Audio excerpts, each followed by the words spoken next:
Question of the day is slightly nuanced today.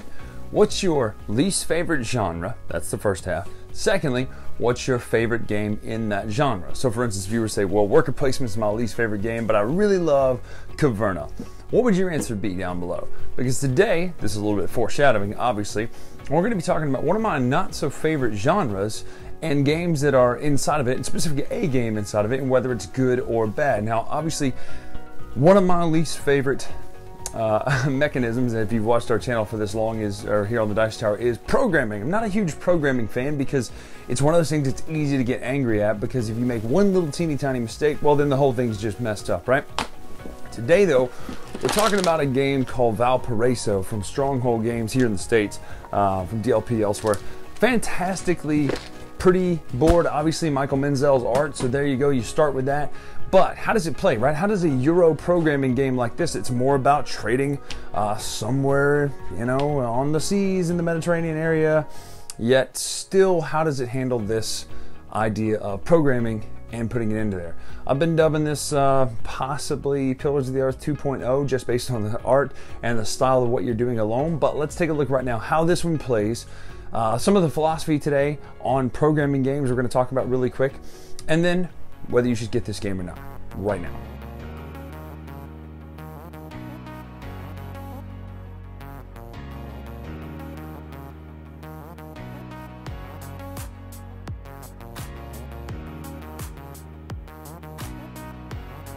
So there's a couple different types of programming games that are really out there, a couple different genres. This is the philosophy section I was talking about. One of my favorite parts of programming games, if they're treated more like a stew, right? Because if they're treated like a stew, you can take your ingredients and just, well, you can add your salt and everything later, you can add your pepper later, but if they're treated like making candy, well, then you make one mistake, your entire game is ruined. So that's the real difference. Are we talking about in a programming game like Valparaiso, are we talking about making a wonderful stew, or are we talking about making candy where precision in every second counts, to where by the end of it, there's no point in you even trying to play anymore if you've messed up one step of your candy making? Or is it more like stew?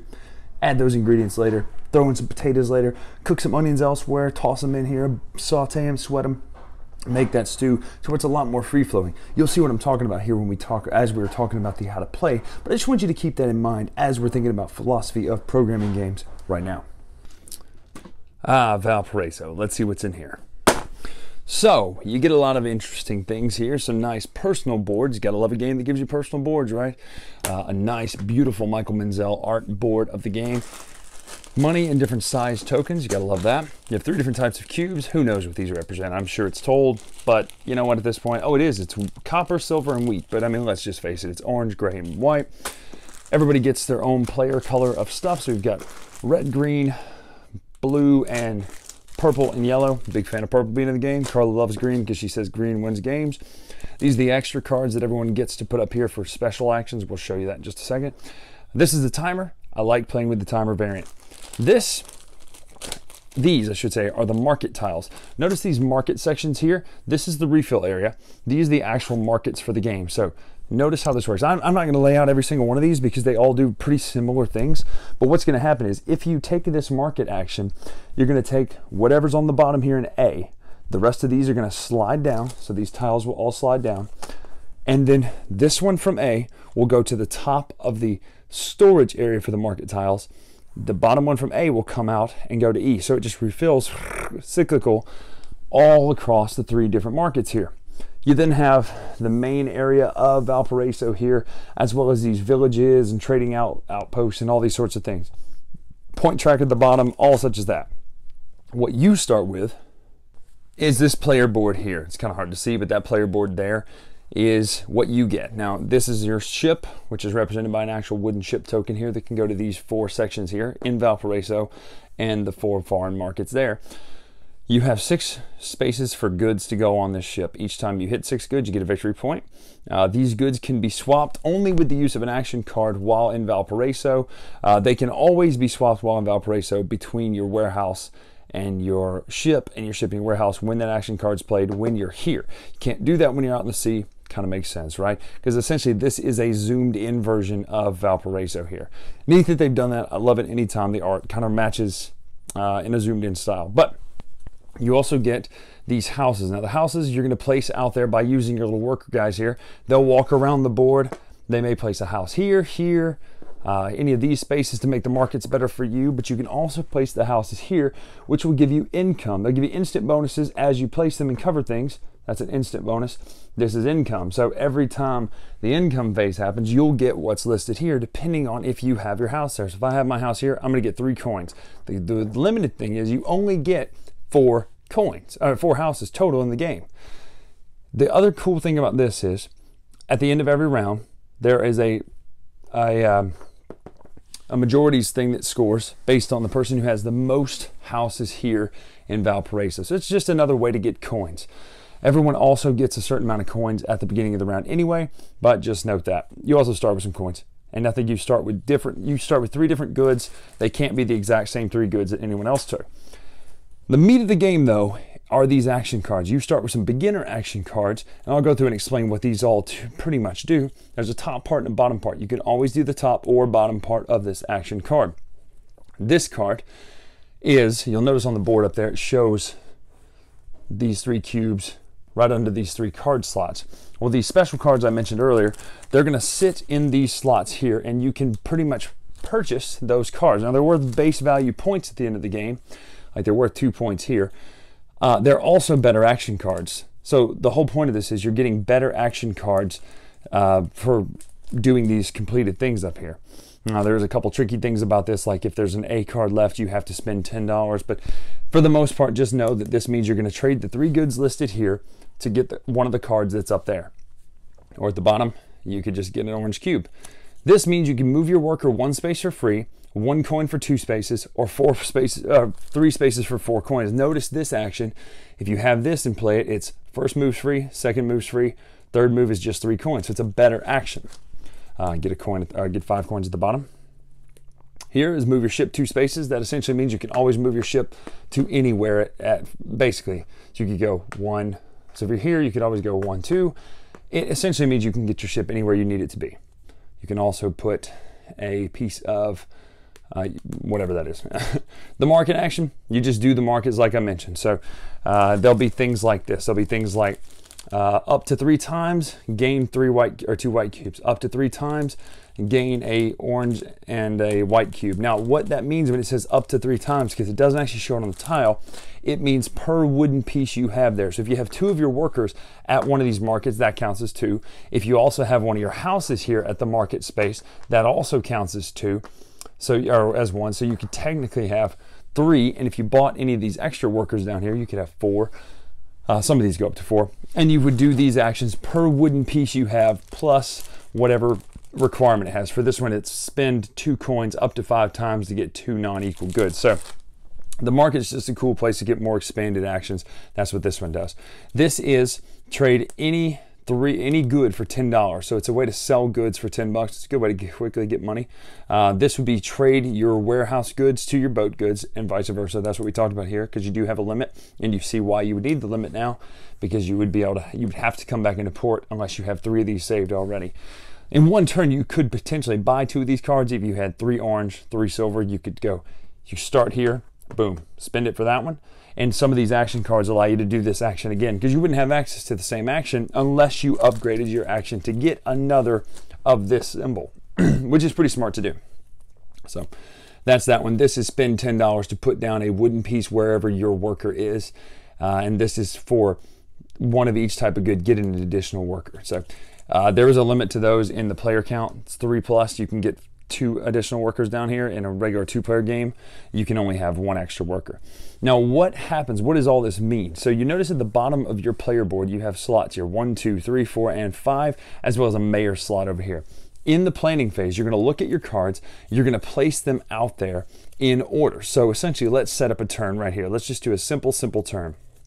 Let's just say we want to use this one for the good it's going to give me. We're then going to sell that good. Let's just say we're strapped for cash. We're going to sell that good to get $10. We're then going to use that $10 to build a house, but we need to get somewhere first. So let's move our person and then build a house. You'll have 1 more action you can do. Let's just say you were going to rearrange your goods. And then over here is the mayor slot. You can spend $5 to put a card here. And whenever you want to use this, you can. So it's a potential Like we talked about with the philosophy section, it's in that stew. Maybe you want to grill those onions and throw them in later instead of throwing them in right immediately. So the cool thing about this, and why I like this as far as programming, is notice these these coin values right above each slot. So as you go, you're going to take an action. Boom, there's our action. So we're going to get an orange cube. So we'd put that in our warehouse. 2, someone else would go. Then it comes back around to us. Now we're going to spin that orange cube from the warehouse to get $10. Great. It's going to go back around to us. We're going to then move our worker. So you would actually start here in Valparaiso. We're going to move our worker 1 space to there. Great. Comes back around. We're going to spin that $10 we just gained to put a house right here. Great. And then last but not least, we're going to change our goods in between the warehouse and the ship. That's that turn. Now, let's just say that this came out of order and I really needed to do this action earlier. I could spend 4 coins to do this action first instead of these. Now, as you do an action, these will slide down, making it cheaper to go out of order. That to me is the coolest facet of this game, that you can go out of order when it comes to playing your programs. First person to 18 points triggers the end of the game. There you score your bonuses based on what's on these extra bonus cards up here. And there are really great extra actions on here. But that is essentially Valparaiso in a nutshell. Really simple programming game. A lot of variety on how to get points. Let's come back up and talk about what we think about it right now. So that's it. That's how Valparaiso plays. Now you can probably tell just in the kind of the philosophy section and then the how to play that I really like this game. And it's true. The whole genre of programming is my least favorite genre, but this one does it well because, again, like I talked about philosophy, it's not so much about making a candy to where everything's got to be precise, right? And you have to lay it out perfectly or it's going to ruin. Right? This is more like making a stew where you go, hey, I've set up my plans for this term. I know what I'm going to do, but if something comes up and you need to change plans quickly, you go, that's fine. I'll pay some coins to do this out of order. I love that freedom because I still like the idea that you do need to play this very thoughtfully. You need to plan ahead, know what you're going to do each round, each turn, know what you're going to do. And then I also like the idea that you get to get points based on what you're trying to get. So it does a lot feel like Pillars of the Earth to me. Now it's a little bit more simple than Pillars of the Earth, right? But I like the fact that you are trying to get points through whatever avenue you seek, right? Whether that be getting the cards at the top, whether it be getting points by building your buildings in certain areas. I like the variety that this game gives you. Now, that being said, I do think you do need to make one tweak. I'm not crazy about the idea of the super advanced version that it lists in the rules, but I do like the idea of using that 1 minute timer. I think having the 1 minute timer, however long it is, we didn't actually time it out, having that timer makes it seem more important that you get your programming right, because otherwise this game will drag. That's what I really loved about this game. It did not drag at all because it felt like you were getting in there and getting done what you need to get done. I like the market system. I like that where you have this market board, you know what's going to be coming. So when you go to the market, you're cycling out and cycling out and cycling out. Well, maybe this is going to come to this market or that market. I have a building here, so it means it's cheaper for me. I really like the market system. I like how you move. I like how you get more people on the board. I like how your actions can get better. I think that's a really smart thing, to get better action cards based on the cards you take at the top. This game is a big win for me as far as Euro games. It's definitely as far as programming games. This is one of my favorite newer Euro games of the year. I really enjoyed Valparaiso from Stronghold and DLP. Very, very good game. So I highly recommend this. Now, again, it's not the most deep thing. It's not like you're playing a Vita Lacerda game where you got to go 17 layers down. It's pretty straightforward. You know what you need to do. You need to move your guy. You need to get this sort of thing built or gone to the market. You need to buy this with your ship. You need to move your ships and get your ships into place. You need to get all these items onto your ship, and then, so you know kind of what you're doing. But I like the variety and the fact that you can do a lot of different things to get your points, and you don't have to follow the exact same path as everyone else. So Valparaiso, big win for me. Here, I'm Brian Drake on the Dice Tower. Make sure to follow us on Twitter and Instagram at Dice Tower Brian. And until next time, we will see you.